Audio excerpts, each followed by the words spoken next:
right, so I am literally in the middle of the forest, and I have with me Mr. Ryan Smith, everybody.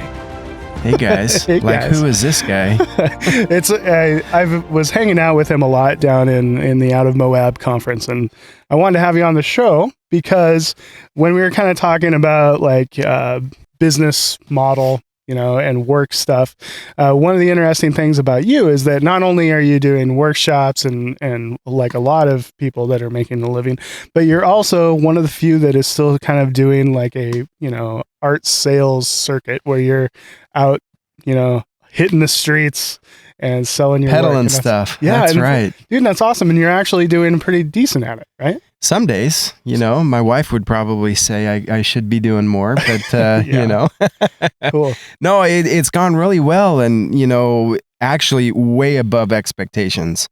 Initially, my first show, I just kind of threw some investment money into it, and my original goal was far surpassed. And what was kind of funny about it is I didn't want any excuses. I didn't want to leave that show saying, had I had a better booth, had I had better prints, had I had bigger prints, had I had a few frames. So I kind of threw out a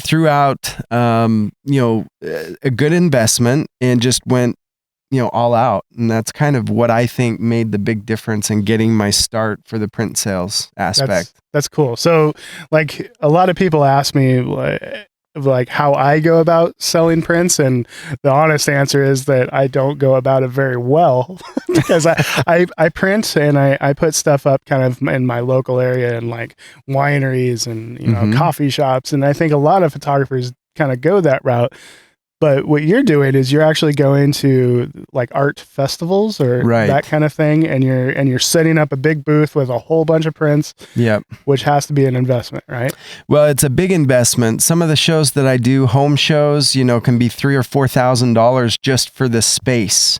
And that's just to be able to set up. Just to set up. That has nothing to do with, my print costs or the booth or anything like that. So it's a heavy investment, but I will say that it's very well worth it. But there's a lot of key things that I've learned over the course of the years that are crucial components of making it a success. So you said that like when you first jumped into it, you wanted to go in and not have any excuses. So that initial investment must have been large, right? Yeah, and I'll be upfront. It was $10,000 to $15,000 worth of, and that's not just for one show, but that was me saying I'm gonna jump in, and if it goes well, I'm gonna do it again. So up front, I purchased a beautiful booth, Pro Panels.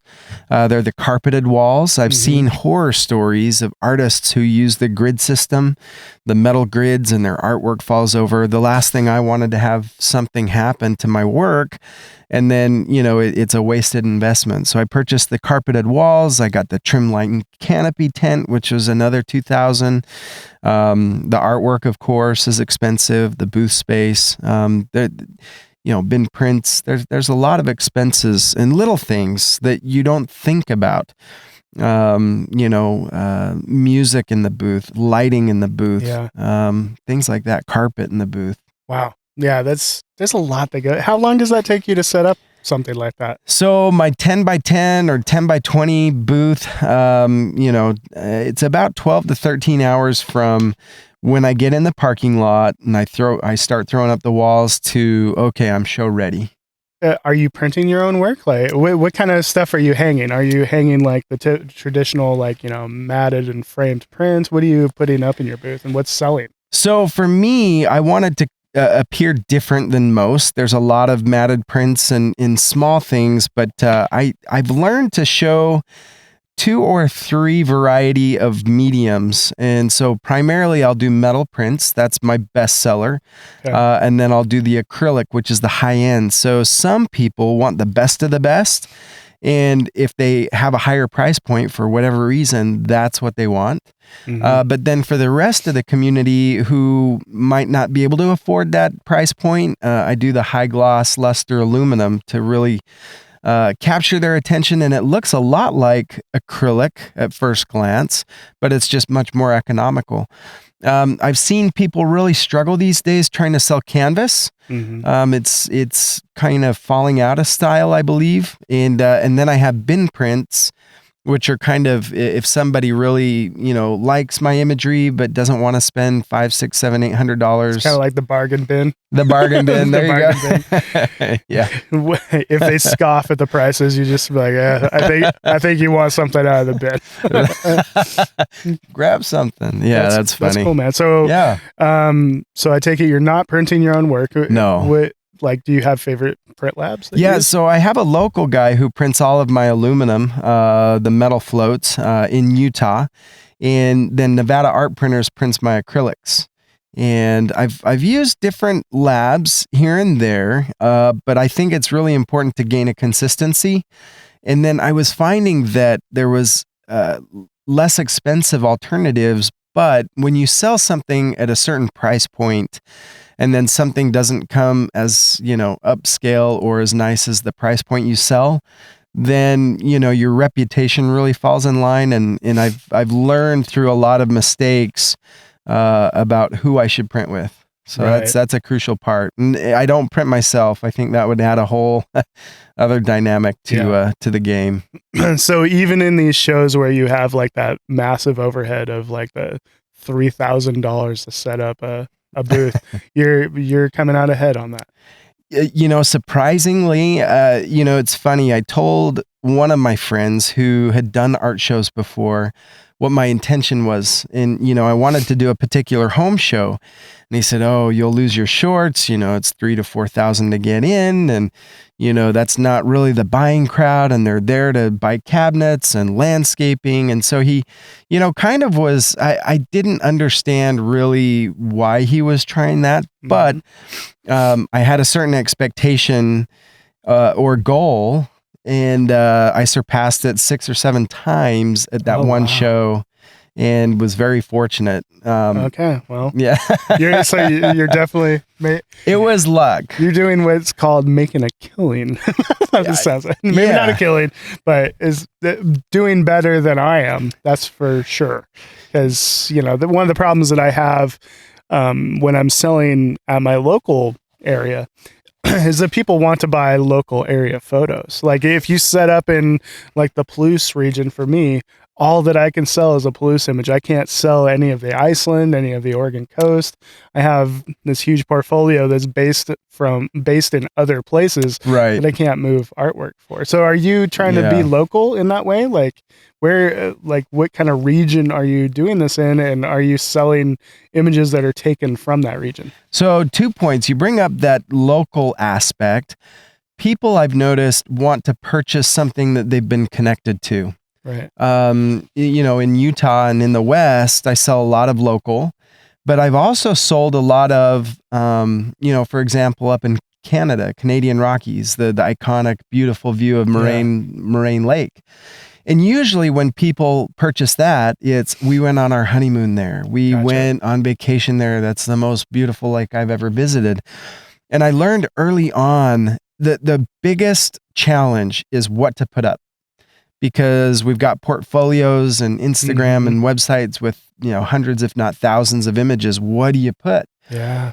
And like you say, some artists do really well with their portfolio from other places. But unless the local market has been has some connection to that particular image, it doesn't sell as well.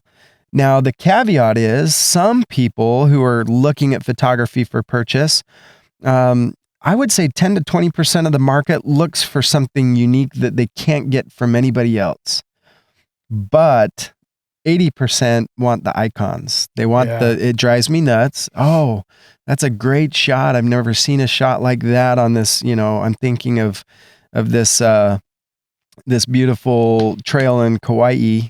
That I shot. I believe that's pronounced Kauai.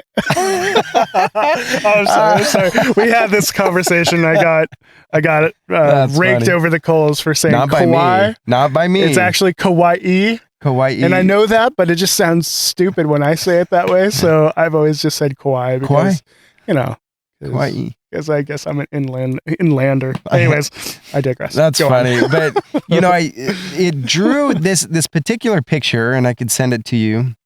It's a trail in Kauai that's got these really funky trees growing different directions from the Kalalau Lookout. And it drew the people in, but they ended up getting Mesa Arch. And, it's frustrating because Mesa Arch, everybody has in their portfolio. So I've learned a lot of, you have the pieces that will draw people in, but then you have the pieces that are your best sellers, and that's tough. And that's interesting because it kind of brings us to kind of a previous episode where, when I had Thomas Heaton on the show, we talked a lot about, how photographing icons is great, but it's not super fulfilling. But there's another aspect to that, because if you're selling prints, you kind of want to have available what people are looking to buy. And it sounds like, the icons are what people are buying because they're buying a memory at that point, their connection to that. And another thing that's funny is it really comes down to color. And, people have, their colors of their homes, and you might have. So do you have to have a Mesa Arch shot of every color of the rainbow? Right. Here's my blue Mesa Arch. Here's my green Mesa Arch. What I try to do is I try to set up a variety of color in my booth, and I'm not going to put blues next to each other. I might, stagger and do, Mesa Arch next to Moraine Lake to have kind of a contrast. And it's very fascinating if you group images together, just like when we edit. There's colors that don't go well together, and then some that complement one another. So when you're setting up your booth, I always tell people, your booth is critical. It's even much more important than the quality and caliber of your photography. Wow. And because I've been to shows, presentation, it's wild. Somebody might walk by a 6 foot tall booth with much better photography than mine. But because I have 8 and 9 foot tall panels with lights and music, and I even put essential oils in my booth to kind of like create create a vibe, bro. Create a vibe, yeah. Gotta create the vibe, bro. It's awesome. Funny, I talk to some artists after these shows, and they tell me kind of the figures. Yeah. And it amazes me when I look at their work, and then on the success that I've had at that particular show, and to see the dynamic difference is sometimes it's a lesson learned on kind of what I'm sharing with you, that I think that's really what makes it, because we all have great images, I think it really comes down to the booth appearance and the overall presentation, and also the selling skills. That's really crucial as well. Knowing what is likely to sell and what's likely not to sell, does that influence how you shoot, or do you photograph the icon, and then do you go out and you photograph something a little bit more artsy and more original because do you find one more fulfilling than the other, or do you like to really focus in on what's going to sell? I focus on what's going to sell. Yeah. And it's tough. It's a struggle, because what's interesting is I also lead workshops. Right. And what I shoot for workshop promotion, for night skies, is not what sells in my booth. And so when I'm out shooting for workshops and things like that, it's a totally different approach. And sometimes I'll sell those images, but I'll give you a good example. I had a friend invite me up to Leavenworth. And Leavenworth, to someone in Utah, is probably not too familiar with it. It's incredible scenery. But I chose at this trip to go to the Japanese gardens to shoot the bonsai trees, because I know that, that it's more marketable in my demographic for those types of images than Leavenworth. And so that's why I made that choice. Now, for me, I would put Leavenworth on my wall over, some of the Japanese maples. But that's one example of how I had to, choose towards what's marketable. That's interesting. And so, and the marketing stuff that you're using to sell, well, let's talk a little bit about like the way your business, and we're diving deep here. I'm sorry. Yeah, no, that's good. Let's talk about how, like, what percentage of your business do you feel is workshops, and how much of it is, kind of prints? Well, and it's changing all the time because full-time, I've got a full-time job, you know, and so this you do this on top of a full-time job on the side. Yeah. So you have a day job, you lead workshops, and you sell prints. That's right. That's amazing. Well, That's and photography is kind of like my outlet, and how this all started was in Jackson Hole. I was actually working for my full-time job. I'm in medical industry, and I went out and learned how to photograph in the Tetons, and I was contacted by a gallery, and they brought me in, and then, you know, things led to another, and I started selling prints out of the gallery. And then people would ask, hey, does this individual do workshops? So they would call me and give me information of people who wanted to take workshops. So that's how it evolved into, you know, what it is now. But I'm doing more workshops than I have been doing, just because I'm kind of creatively using my weekends, and my awesome supportive wife allows me to do that. Probably the most supportive by the sounds of it, because she'll like you. You can't be home much.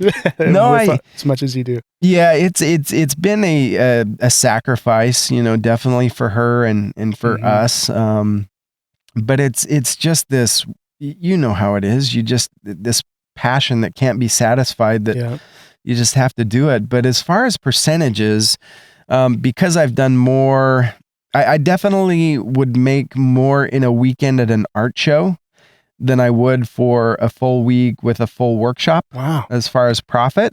However, they're brutal. An art show is brutal. You've got one day of setup that's, you know, 10 to 12 hours. And then, you know, then you have your art shows, you know, schedules on a Friday, Saturday, Sunday. It's 12 hours a day, and then you tear down. So you're on your feet all day in the heat or inside. And I have a couple of gals who really help me. That's kind of the secret sauce of the whole dynamic as well, from the selling skills and, you know, kind of the whole package. But definitely for me personally, it's a lot more profitable, the art shows. Wow. That's surprising to me, but that's encouraging, because that's one of the things that I kind of get bummed out about a lot, is the fact that I have all of these images. Now what do I do with them? Like, you know, here I am. I'm the, you know, Mr. Professional. You post them. Mr. Professional Pants. Yeah. And I post to Instagram all the time. It's great. And it feels a little bit anticlimactic to do the amount of traveling and the amount of effort that I put into a photo, and then to have it just end up in some tiny little, you know, display on someone's phone. I want to get into printing and selling more. I don't know that I have the drive to do what you do though, man, because that sounds like a whole lot of work. Because, you know, not only are you going and you're setting up your booth, and, you know, you're that massive investment at the beginning, but also you have to turn into a literal salesman. Oh yeah. And that's not something that all landscape photographers have, because, you know, a lot of landscape photographers are landscape photographers because they don't really like people. Yeah. You know, otherwise they'd be a portrait photographer, right? So that's just something that you're comfortable with, I take it. Yeah, you know, I've always been in marketing and business, you know, background, but I'll tell you, you know, one of the biggest mistakes I see other photographers do is, you know, sit in the corner and think that their imagery sells itself. It does not. Yeah. People buy from Nick because of Nick, not, you know, the imagery obviously speaks for itself and it's amazing, but, you know, the people who buy from me, it's not just about the imagery, it's the relationship that you build at these shows or the galleries, and the story behind it too. People really want to know the story of why you shot it, what happened, why were you there, well, you know, what does it mean? And they love the stories. And now, I'm not saying they love the 3 or 4 paragraph stories that we, you know, sometimes see people post on Instagram, but, you know, simple stories. But, you know, that's one of the biggest mistakes, is people will walk into a booth and the photographer just sits there and doesn't engage, and people walk right out if you're like that. So, and I imagine, just like every other part of photography, it's getting more and more competitive, I would think. So, you know, one of the things that you can do to set yourself apart from the guy in the booth next to you is to be more personable. Yeah. And to have that story to go along with it, and to actually be likable. You know, you don't want to be the snobby, you know, photographer that's like, yeah, you know, I'm a pretty big deal. And you just sit in the corner and expect photos to move. It helps to be personable. Yeah, it definitely does. And there's a specific tactic, lots of tactics. I shouldn't say tactics, but selling skills. You have to ask for the business. Sales 101 is asking people for the business, not just, oh yeah, you like Moraine Lake. That's, well, hey, how would that look on your wall? Oh, do you have a place for something? Or, which image do you like the most? And you don't have to be cheesy, like, what's it going to take to, take this home? Yeah. No, it's just have a conversation. Sales is not a dimension that you go into when you're trying to market something. Sales is just asking people, oh, you like this? When people, the biggest difference too between a coffee shop or, how you were telling that you display images, people are going there for food or for something. It's not on their mind that something, even though it has a price tag, is available for sale, But when somebody goes to an art show, they know everybody is selling work. And so I think, choosing a venue that, insinuates that, hey, my work's for sale. Nobody's ever come by, oh, these are for sale. Right. You don't have to start from square one. Right. Right. Cool. So that's another difference. So have you found that there's kind of like a sweet spot for print size? Like, is there a certain size that you end up selling more of than others, or? So big cells, I found out that quickly. At first I wanted to show a variety of sizes. So I had 16 by 24 metals, 20 by 30, a couple of 24 by 36s, and some 40 by 60s. And I found that I sold in a small space of 10 feet. People think that that's big, but the feedback was when they get it home, it's much smaller up on the wall. Yeah. Right. Yeah. So then I kind of changed the dynamic. I said, less variety. I'll have my computer up with my website so they can look and scroll through additional options, but show fewer, but show bigger. So then I started doing pano sizes. People love the 1-to-3 ratio. So I've done a lot of panos, 96 inches. So a lot of 40 by 60s. I would say 32 by 48 is probably the most common size that I sell. And nationally, if you look up artwork and you start learning kind of the most common print sizes of any artwork, 24 by 36 is the most common artwork that people sell. That's interesting. And that's also another big difference between, people that shoot for social media and people that shoot for print is, panos sell. Yeah. Because they print great and they look really great above a couch. Yeah. That's cool. Well, I think that's kind of it. Thanks so much for coming on. Thank you. Good to hang out with you out here in the bush. For those of you that haven't caught on already, we're out here and it's not too cold, but it's definitely fall.